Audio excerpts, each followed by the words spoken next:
Now on the Canyon Strive on CFR Underdog.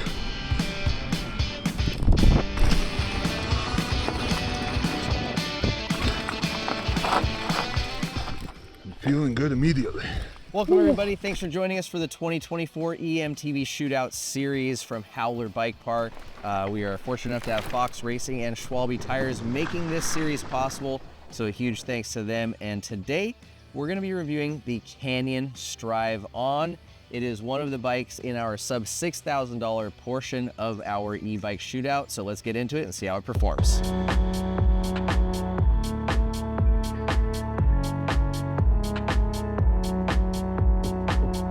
Yes, this is the Canyon Strive On. We've got the $5,799 CFR Underdog spec. And while it may not look the flashiest bike on paper with its CFR carbon fiber frame and then what I would say is a very functional build kit, it has been quite impressive overall, the amount of performance they managed to pack into this thing. Powered by the Bosch Performance Line CX motor with a 625 watt hour internal battery. So you get a full 600 watts power peak and 85 Newton meters out of the drive unit.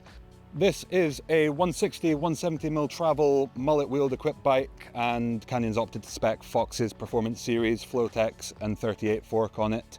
Certainly been a suspension package that we've been enjoying so far.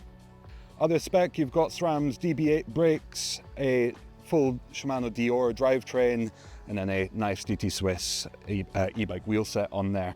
Overall, certainly a solid build, would you say? How's the geometry been for you so far? Yeah, it's one of the few bikes that we opted to get in a size medium, 5'11" to 6'2" for most of our testers, and we felt the size medium would be a little bit better and offer kind of more of the playful, lively feel that we want.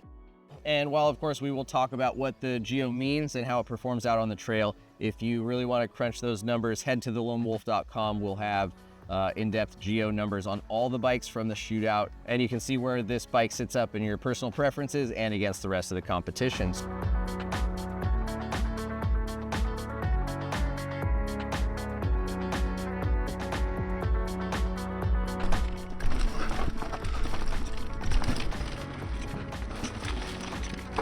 Oh, where's he going? Oh, it feels really good. Really good. Yeah, just gives you a lot of support. Feels really nice and stiff and stout. Lets you push hard. For under $6,000, not sure if it can be beaten, but we'll see. All right, so Canyon Strive On Performance, one of the few size medium bikes that we got for the shootout. So I think briefly we'll talk a little bit about why we selected the size medium. And that's because it has 475 reach, which is kind of crazy because in a size large you said it's 500, which is, I don't know, I guess personal preference. For me, that's ridiculous. I think it's Canyon's philosophy, I think, when they were developing the bike with Fabian Burrell. He's sort of got this mentality, mindset, approach to geometry design where he wants really long front centers and fairly compact rear ends. But yeah, I think we're glad that we went for the medium. I tested this bike for a long time. It was my recommendation that we stuck with that sizing because I think if we went up to the large, we'd have even more complaints of the negative parts that we'll get onto in a little bit. And for the record, 6'2", 6'2" plus maybe 5'11". So yeah, if you like a more playful bike, the medium will be that selection. Climbing performance, I guess let's touch on that first. Where do you guys take it away, Sean? What do you think? Well, I mean, it's got a Bosch. Usually climbing is your least favorite thing to do, so. I mean, on e-bikes, it's a different story. The Bosch motor with the 625 watt hour battery is getting us quite a few laps up here. I mean, climbing the up trail, it stayed pretty planted. It wasn't as squirmy as some of the other bikes, I feel like. And it was pretty easy to kind of just navigate over some of the wet rock and everything like that. Yeah, I think Canyon has done a pretty good job of balancing the overall traction and comfort on the thing without making it too soggy, I guess, to pedal. Definitely still feels like a bit of a heavier bike than the scale number reads, both up and down the hill, but that's not always a bad thing, right? I think for us, having the more comfortable, more traction-rich approach to the suspension platform seems to be a bit more of a preference, just because we like to try and climb up stuff where traction isn't always given, especially this week on the slick rock. We've needed all the help we can get. That was close. So moving out of the climbing segment and into like general trail riding, descending, I thought it was a pretty solid all-around trail bike, right? And very capable descender. To me, it felt like it rode a lot heavier than the 52 plus pounds that it is. Getting it off the ground for whether it be jumps or pre-hopping. Pre-hopping stuff, it was okay, but I just felt like maybe like changing directions, like, you know, getting it to move quickly from side to side. It just felt a little heavier than, I was surprised when the scale said 52 and change.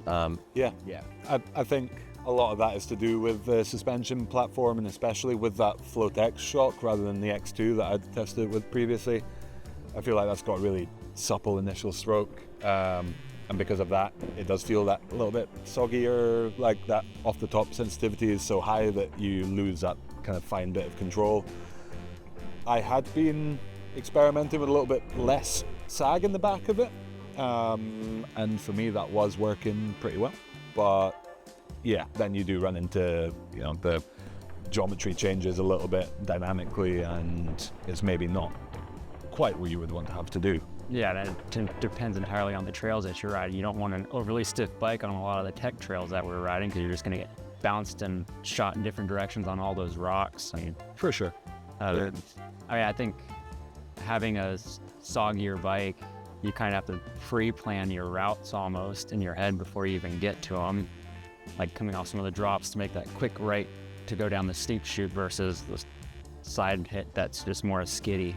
But equally, you can maybe be less fussy about your line, because the rear end's going to move out of the way of that rock that otherwise you would have to avoid. Yeah, I was overall very impressed with the bike's suppleness, the sensitivity, even the big hit compliance. I thought the bike ramped up quite a bit. Rear shock and the fork, like the suspension tune on that, I would definitely say Canyon has geared towards like some aggressive or heavier riders who want that end of stroke progression. Dropping into some pretty gnarly downhill trails. My first run on that bike, you know, I was just like, oh, I can keep going. I'm not hitting the end of travel. Like, this isn't getting overwhelmed. Let's do that again and push a bit harder and harder and harder. I think on the third up, I kind of remembered like, wow, this is one of the bikes in our sub $6,000 price point, like subcategory, right? So, you know, for this year's shootout, we had the sub 10,000 or 6,100 to 10,000 price point bikes, and then a sub 6K group. And this bike at $57.99, I was like, whoa, this is descending with some of the bikes in the upper category. Granted, DB8 brakes, there are some things, and longevity of components might come into to play down the road, but when the bike's fresh and new, I was really impressed with how it descended. Me too, and I'm really impressed at that $57.99 price tag, how good the components felt overall. Like, there was nothing to me, aside from the DB8 brakes, which you maybe have to squeeze a little bit harder to get their power, but otherwise there was nothing that screamed out like budget. This is more holding you back. value-minded bike at all. Who's the ideal consumer for this bike? Hard to not recommend it just for everybody. Okay. I mean, anybody could hop on it, a shredder, a beginner could grow into everything for it. Okay. Yeah, I don't think anybody could go wrong with the Canyon. Okay. Robert? I think it's a nice and forgiving bike that a less advanced rider is going to be able to have a fairly comfortable, and, you know, it's going to help them with quite a lot of traction.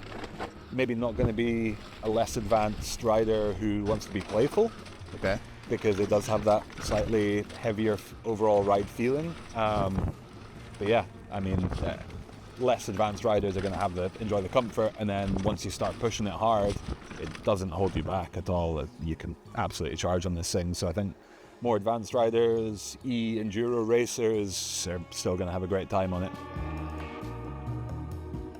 I think it's a really good bike for a lot of riders. One that I would, you know, unless people gave me caveats or things that were really important to them that maybe stood out in some of the areas that This was a little bit, you know, the playfulness, the weight feel of it. But other than that, I'd say a lot of riders would do well on this bike. And then when you bring in the price point of it, you know, $5,800, and currently sales going on with a lot of these brands, like you can get a really sweet Bosch equipped bike with a 625 and good quality suspension and build for a great price. I don't love the looks of this bike, which are totally, you know, I know that's personal opinions.